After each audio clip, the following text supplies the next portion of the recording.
Good morning from শুনি নাই কোন জায়গা গাইজ এখন আসি হচ্ছে চিটাগং এর হাটহাজারীতে। তো আজকে সব ছোট ভাইদের সাথে দেখা হয়ে গেল। তো এখান থেকে আমরা যাব হচ্ছে কোথায়, কাপ্তাই নাকি সরোয়ার ভাই? আমরা এখন কাপ্তাইয়ের উদ্দেশ্যে রওনা দিব। তো সবার সাথে দেখা হয়, খুবই ভালো লাগতেছে। সবাই ভালো থেকো, দেখা হবে ইনশাল্লাহ।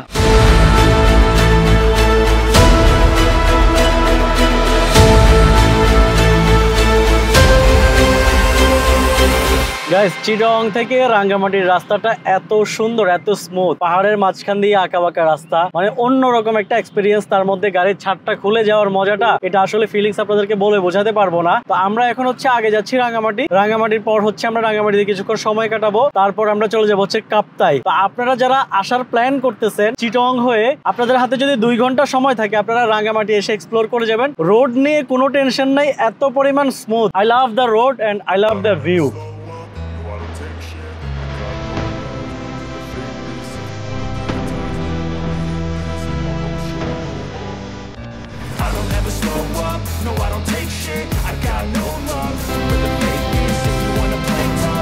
তো গাইস, এখন আমরা চলে আসছি রাঙ্গামাটি পলোয়েল পার্কের সামনে। তো পার্কের ভিতরে একটু ঘুরে দেখবো। তো আপনাদের সাথে দেখা হবে হচ্ছে নেক্সট পার্টে। Bye bye.